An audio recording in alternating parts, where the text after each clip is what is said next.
Woman Kutch time. The date is December 20th, 2025, and the Detroit Pistons just beat the Charlotte Hornets 112-86, moved to 22-6 in the NBA season. The Pistons blew out the Charlotte Hornets thanks to fourth quarter dominance. They won the quarter 33-14. This was all thanks to their superstar Cade Cunningham, who had his third triple double of the NBA season. There's a lot to like tonight. Cade Cunningham showed why he's better than LaMelo Ball. Earlier in the season, first couple weeks, there were some arguments on Twitter, on X, whatever you want to call it, of who's better, Cade or LaMelo, between the Pistons and Charlotte fans.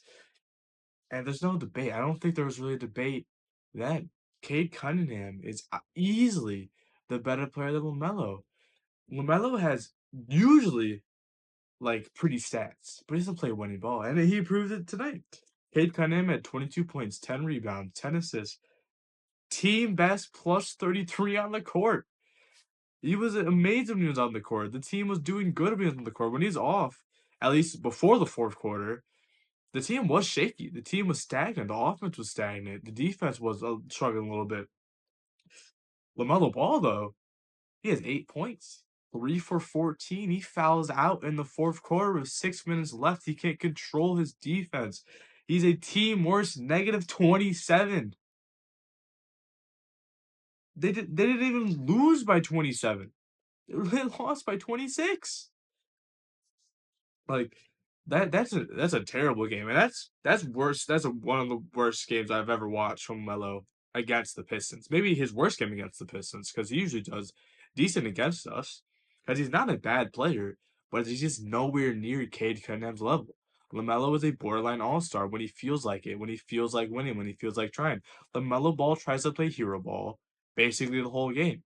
Cade Cunningham is going to play good basketball. He's going to play team basketball, winning basketball. That's why the Pistons are good. That's why they're the first seed in the East. It's not because of hero ball by Cade. It's because Cade's good and his fundamentals are clean. Something that LaMelo doesn't have. LaMelo doesn't play defense. Cade plays defense. And that's the biggest pusher of why Cade is such a better player than LaMelo Ball is, and why he proved it again tonight, like he does usually.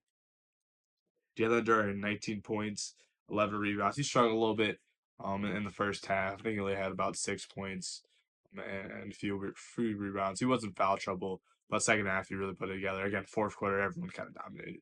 I'm needed a Tobias Harris to K Lob. Everyone was feeling it on that team, and they were just messing around at the end. Whatever basket goes, whoever wants it. Duncan Robinson, 15 points, 4 threes.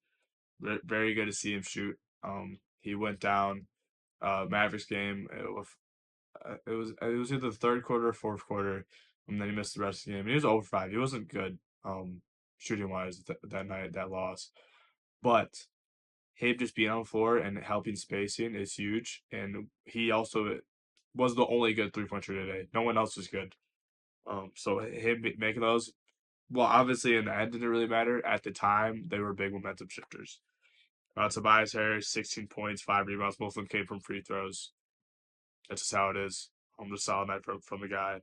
Sar Thompson, defensive masterclass. 14 rebounds, 4 blocks, 3 steals. What more you can ask? That's crazy. That's a crazy stat line. 4 blocks and 3 steals from Asar. I mean, he's not some giant. He's not some giant center getting all these blocks usually, but he's just super athletic getting there. He's jumping all the time. And a night like tonight, he proved on a bad team why he's so important defensively against a poor team against Charlotte who makes poor decisions, who makes erratic behaviors in the offensive end. They'll get punished, and Asar will punish them. There was some bad tonight. 6 from 20 from three is abysmal. That's terrible. If you take Duncan Robinson out, that is 2 for 19. That's almost slightly above 20%. I think I don't even know. It's like 20 and 21%. That's terrible. They shot terribly from the three. I think Thursday night against the Mavericks. Again, terrible today. Just gotta do better. As a team, everyone not named Duncan Robinson needs to do better tonight. And it's everyone. It's not like one person shot bad. Everyone on the team shot bad. I think Cade had one, maybe Isaiah Stewart had one, and then everyone else was cold. Caris LeVert is cold. Jaden Ivey's cold. Tobias is cold. Whoever you want to put on that list, they're cold, except Duncan Robinson. He was 4 for 9 tonight, which is good. Which is good. 19 total turnovers against Charlotte. That's bad. Charlotte's not a good defensive team. There's no way around that. They're not good at defense. And a lot of the turnovers were just poor mistakes. Not developing a play enough. Not reading a play right. Passing to people who aren't there. People are cutting and basically throwing it behind them. Drilling into poor situations. Turnovers that were stupid and silly for a team that's first in the East. They need to cut that down. Um, Now this is a personal opinion, but Jaden Ivey and Karis were bad today. There's no way around that. They weren't good. Jaden Ivey was a team where it's negative 14. He was 2 for 6 from the field. Karis was 0 for 2 in like 17 minutes of play. And the problem I have, them as a whole, them as like a conglomerate, um, neither of them are point guards. Neither of them can play the point guard at this point. Neither of them are good enough playmakers and decision makers from a playmaking perspective to be a point guard. To caveat that, Danish Jenkins is a guy who has proven this season that he can be a backup point guard for this team and lead to winning basketball.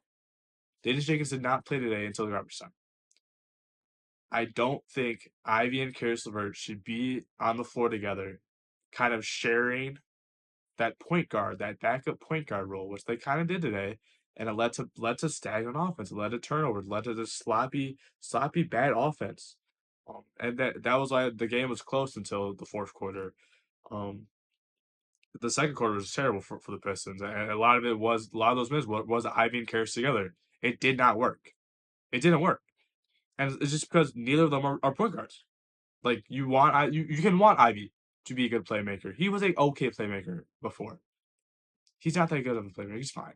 Karis LeVert's fine. Neither of them are good. For a backup point guard, you want at least a good playmaker. It doesn't even matter if they're a scorer. It matters more that they can get guys the ball than them scoring. Danish Jenkins can score, but he can also get guys the ball. Danish Jenkins is a much better playmaker than both those guys.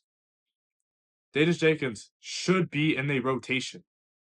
Whether it means an 11-man rotation at this point, I'm not the biggest fan of 11-man rotation. But if you want Karis LeVert, Jaden Ivey, and then you throw draft if you want all those guys to play, then I want Danish Jenkins, 11th man, to get backup point guard minutes because he's the only guy I personally trust to be in that backup point guard role. When Cade is not in, Danish Jenkins should be handling the ball unless like a Sar's out there. Sar has also kind of proved he can handle the ball, but again, he's young, he's a forward. His handle's not the best, but he has good decision making. Ivy has a good handle. His decision making can be good, but sometimes it's sporadic. Karis LeVert, okay handle, okay decision making, but Karis LeVert either makes a really good decision or a really bad decision leads to a super turnover. Danish Jenkins, you don't see it as much.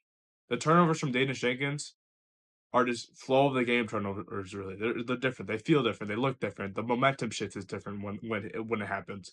And he has more scoring wise. He can shoot the three. He can shoot a layup. He can drive and kick and do whatever you want from the backup point guard.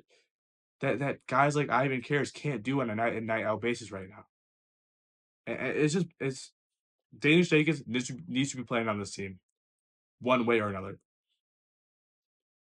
Pistons next game is Monday night at like 10. It's a late night game. They're starting the West Coast road trip. It's in Portland against the Trailblazers. They should win.